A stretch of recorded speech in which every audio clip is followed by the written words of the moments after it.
Assalamualaikum warahmatullahi wabarakatuh. Alhamdulillahirabbil alamin wal 'aqibatu lil muttaqin wala udwana illa 'alal zalimin.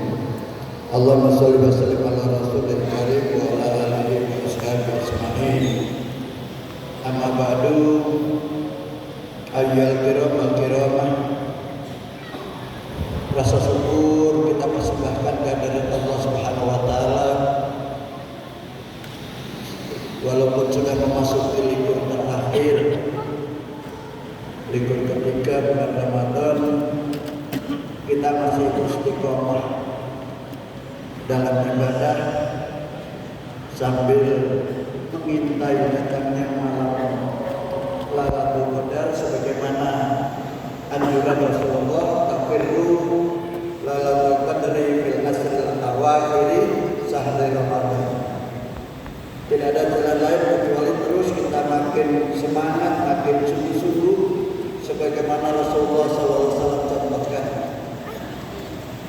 Karena Nabi SAW fil asril awakhir sahri Ramadan ya'ti zarah wa ahya lail wa aiqadha ahla. Memasuki di 10 malam terakhir, Rasulullah makin mengencangkan sarungnya, makin menghidup-hidupkan malamnya, dan mengajak keluarganya. Seolah-olah dari hadis itu ada pesan, ada 3 yang kita kurangi di akhir Ramadan itu. Kurangi makan, yaitu sahur, selain makan sungguh-sungguh. Kurangi tidur untuk menghidup-hidupkan malamnya, dan kurangi bicara, yaitu dengan banyak beribadah kepada Allah Subhanahu wa taala. Jemaah yang dimuliakan Allah, seorang dokter di sebuah medsos memberikan sebuah komentar, kalau ingin mengobati penyakit secara tuntas, maka kita harus kenali sebab dari penyakit itu. Perlu dilakukan diagnosa agar bisa melakukan tindakan secara preventif sampai kuratif, sehingga pengobatannya bisa tuntas. Teori ini bisa kita adopsi untuk melakukan tindakan pengobatan, pencegahan dari penyakit-penyakit sosial yang ada di lingkungan kita. Berbagai kajian dalam Islam dan berbagai literatur, kita dapat simpulkan beberapa penyebab munculnya penyakit-penyakit sosial yang ada di lingkungan kita.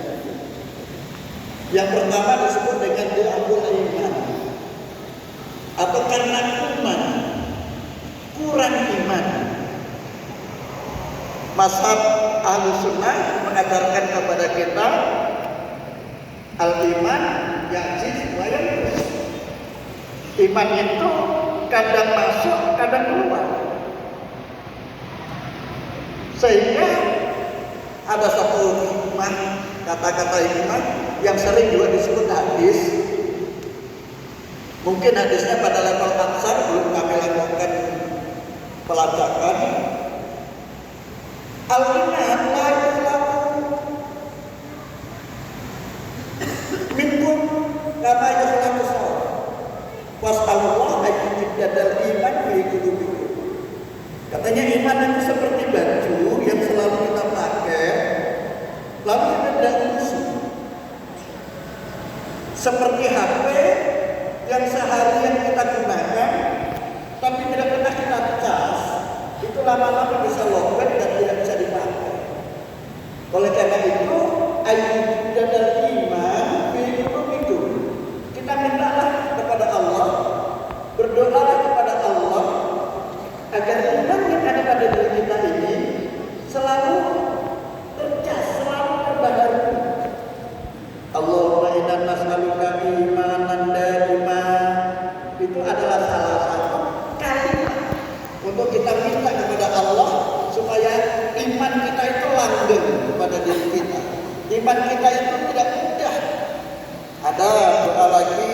ya muqallibal qulub sabbit qalbi ala dinik dan seterusnya, yang membolak-balikkan hati, teguhkan hati saya kepada agama dan seterusnya. Ini adalah upaya ikhtiar agar iman yang ada pada diri kita tidak menjadi sebab munculnya penyakit sosial. Karena jemaah, orang yang ditinggalkan iman, kata Imam An-Nawawi, kalau waladin syarifin waladin, sifatnya seperti anak-anak, walaupun dia sudah berkumis dan berjenggot. Bagaimana sifat anak-anak? Pada umumnya yang namanya anak-anak suka ikut-ikutan, tidak mau terima janji, tapi selalu ingin dipuji, disanjung. Itulah sifat orang yang ditinggalkan di mana itu. Ada orang yang candu narkoba, ikut narkoba. Ada orang yang berpenampilan murahan, ikut penampilan murahan.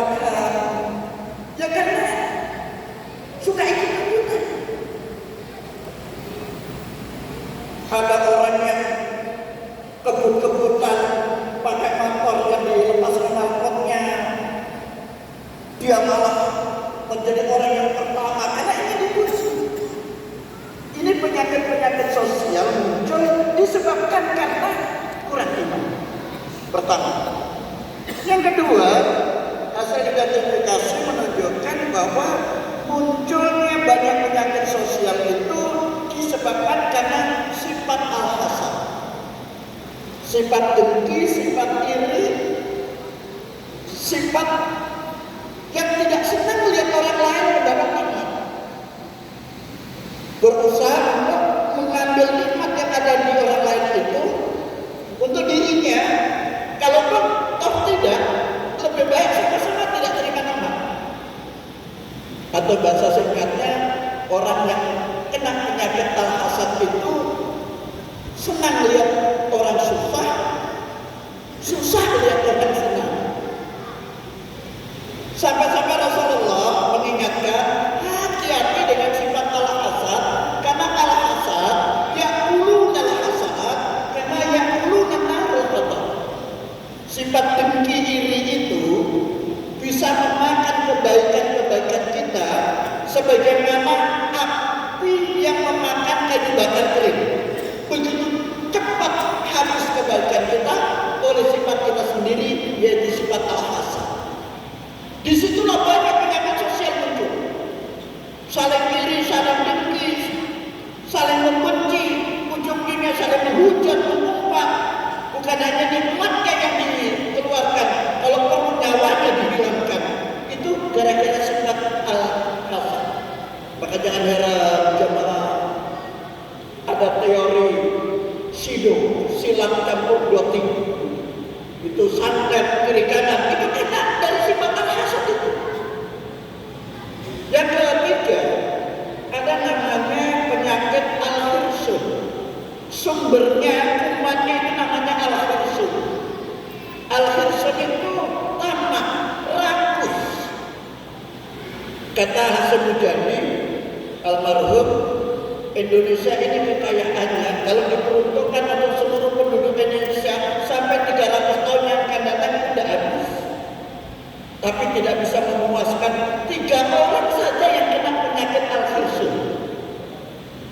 Untuk memberikan kepuasan orang yang tidak pandai berterima kasih 3 orang saja, nggak bisa untuk membuat dia bersyukur. Dan dari sifat rakus ini, itulah banyak yang namanya korupsi, yang namanya mengeksploitasi hak orang lain, yang namanya rampok-merampok, curi-mencuri. Ini karena untuk memenuhi kebutuhan keinginan sifat rakus yang tidak pernah hilang pada diri manusia.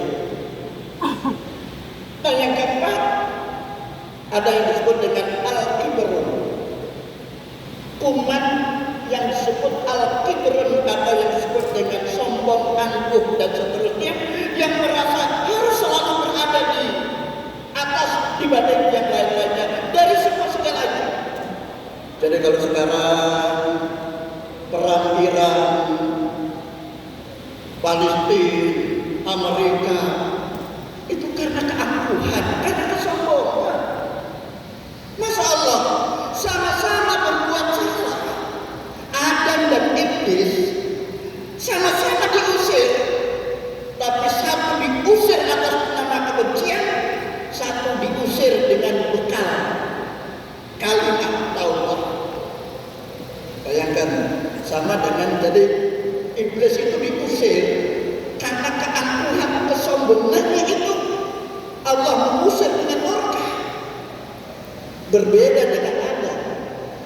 Adam diusir, tapi apa kata Allah? Fatalaqa Adamu min Rabbi kalimatin fataba alaihi. Pergi kamu Adam dari surga, tapi ini aku beri bekal kepadamu bagaimana supaya kamu bisa taubat dengan baik.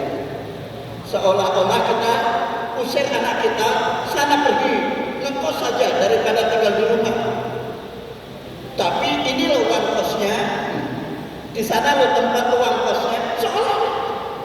Jadi ketika kesombongan itu sudah menghinggapi banyak penyakit-penyakit sosial yang muncul di antara kita. Mudah-mudahan keempat hasil telaah ini terhindar dari kita semua dan kita bisa mencegah pelan tapi pasti untuk berbagai penyakit-penyakit sosial yang ada di lingkungan kita. Mudah-mudahan pula ada manfaatnya. Assalamualaikum warahmatullahi wabarakatuh.